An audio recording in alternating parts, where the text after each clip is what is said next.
When most people think of smart contracts, well, most people don't think about smart contracts, but for the people that do, they think of Ethereum.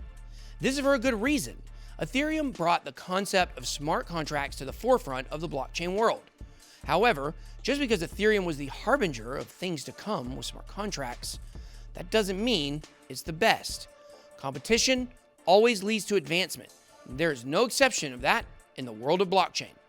One of the frontrunners and most talked about competitors to Ethereum's smart contract platform is Cardano. What? Yeah, I said it. Smart contracts on Cardano? Yes, you heard me correctly.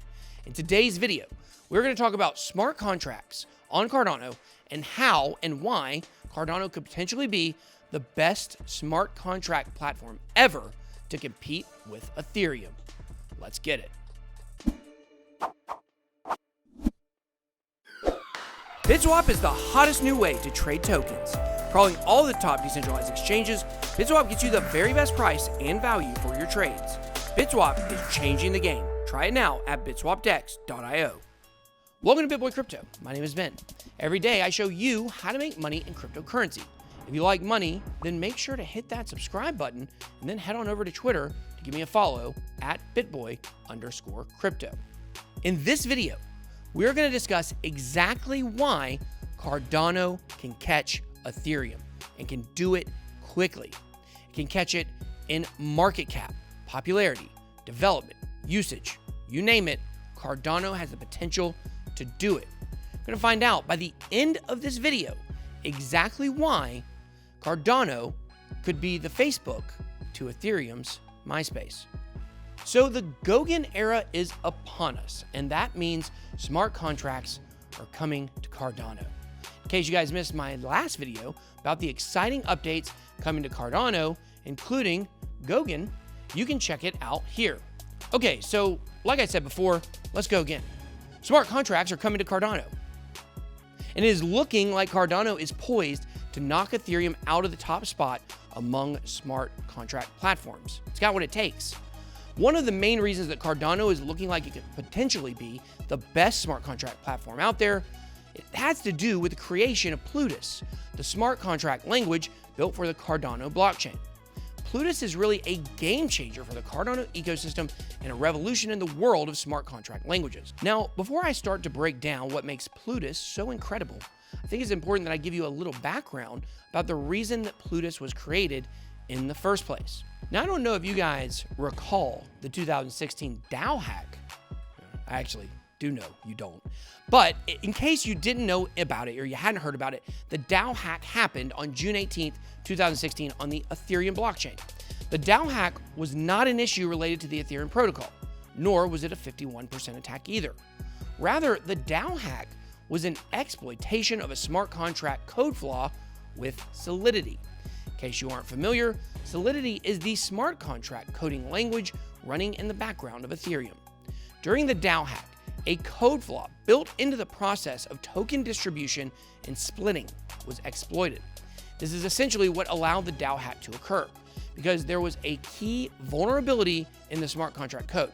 Now, you guys may not spend a lot of time programming in Solidity, or any time at all for that matter, so you probably aren't aware of the mistakes that can be made when using it. However, Solidity has quite a few little flaws in its smart contract coding, and it gives people a lot of room to make mistakes when building smart contracts, or maybe even do them intentionally. Unfortunately, Solidity has developed somewhat of a notorious reputation for its potential to create traps for developers when they are building on top of it, and there are a few reasons for this. However, for brevity's sake, I'll just highlight the two main reasons. First of which is that Solidity is an imperative language.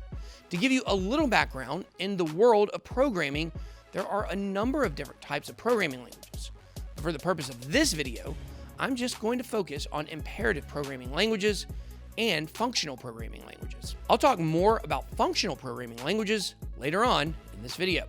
So getting back to what I was saying, Solidity is an imperative language, which really boils down to mean that it is a combination of object-oriented programming language and assembly language that communicates with the Ethereum virtual machine. A lot of people know it as EVM.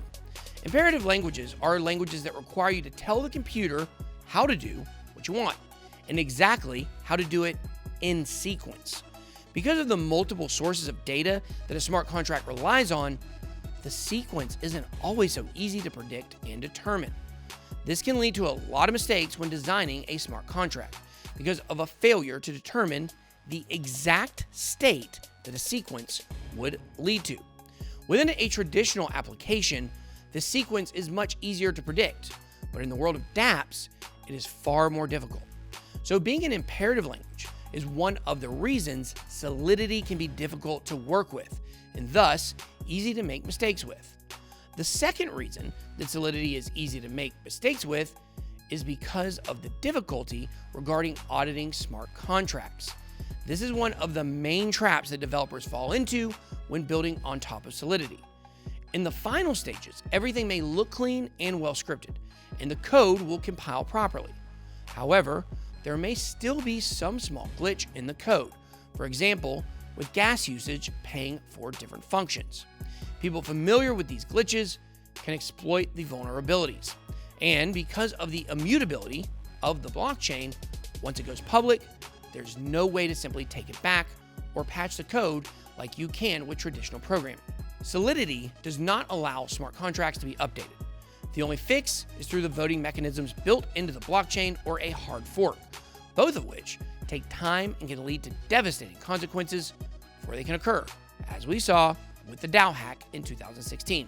In case you guys are interested in another exploit I found in the Ethereum RC20 code called Burn Return, check out this video I did on it here. It's really fascinating stuff.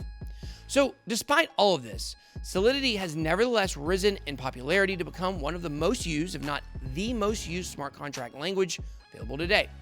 As a result, Solidity has become officially the gold standard for anyone writing smart contracts in dApp ecosystems. Now, don't get me wrong, Solidity isn't the only game in town. There are a number of others that have been around for a while, like DAML and Viper, which is a functional programming language based on Python. They're snakes. That's cute. An interesting side note, because of all the problems inherent to the imperative language of Solidity, is Ethereum 2.0 is being built. The Ethereum core team is doing a lot of its coding in Viper. However, despite these other options and the flaws inherent to Solidity, no other smart contract language has received the popularity and widespread usage that Solidity has. Until now. Enter Plutus, the functional programming language for smart contracts designed for Cardano. Plutus was built off of the programming language Haskell, which is also a functional programming language. Haskell is widely regarded by lots of developers and software engineers as a phenomenal and well-scripted language. Haskell and its baby Plutus were designed to be extremely readable, easily predictable, and mathematically provable programming languages for smart contract-based applications on the blockchain. So I guess at this point, you guys are wondering, Ben, what the heck is a functional programming language? well, for starters, functional languages, sometimes called declarative languages, differ from imperative languages in that they do not require you to tell the computer every single step in sequence in order to arrive at a certain state. In addition, unlike imperative languages, which constantly take snapshots to update the application state, functional languages do not need to keep or modify an application state in order to function. The code runs, and then you get a result. That's it. Very simple. There's no need to continuously modify the application state throughout the process. So as a result, there are far fewer things to keep track of, which makes the results a lot more predictable. With a functional language, you only need to tell the computer what it needs to do, as opposed to an imperative language where you need to tell it every single step of how it needs to do it in sequence. To put it simply, you just need to tell the computer what to do, not how to do it. And if this were enough to sell you guys on why Cardano is going to be the superior platform for smart contracts, I need to introduce you to Marlowe. Marlowe is a functional language that is built on top of Plutus. Marlowe is a high-level domain-specific language, DSL, that allows financial smart contracts to be created and executed on the Cardano blockchain. It's easy to use and lets people without any technical knowledge create their own financial smart contracts. Basically, it's like Plutus for people who know nothing about programming or coding, probably the most of us. Marlowe even comes with its own intuitive application building platform called the Marlowe Playground. Without any programming skills whatsoever, users can both quickly and easily create smart contracts for financial applications on Cardano.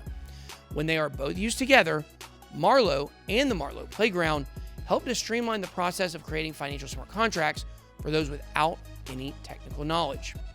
Functional programming languages like Plutus and Marlowe are designed to enable very fast scaling, so the Cardano network will have no trouble growing in size to meet any number of new demands from the network. The scalability of functional programming languages is part of what allowed Silicon Valley unicorns like Facebook and Slack to grow so quickly, so we can foresee Cardano growth just as quickly in just as short a period of time. But this is what we have come to expect from Charles Hoskinson, the founder of Cardano. It's no surprise that Hoskinson would be the genius behind all this.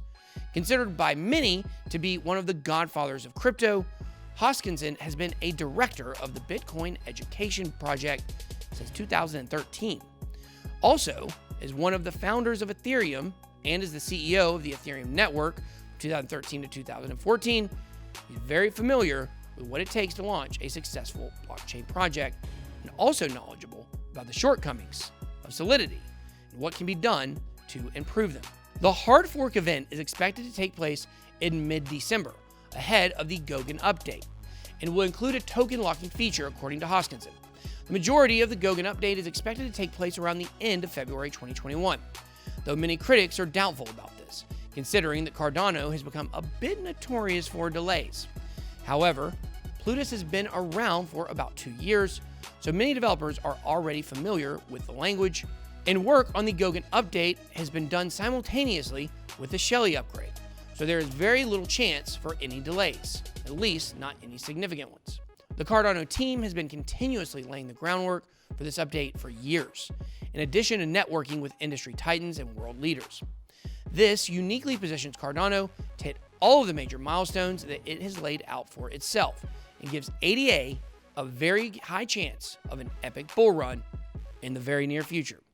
With this being said, you guys need to watch out for Cardano because it is likely to be one of the most successful projects in the blockchain industry in 2021, with some of the most actual users of any project. Without a doubt, this means that ADA has a very high chance of being one of the top performing cryptocurrencies, if not the top performing crypto of 2021 as well. I've said it before, but I'll say it again. In my opinion, for me, Cardano is a very smart investment. So what do you guys think? Do you see why Cardano is going to be the superior platform for smart contracts?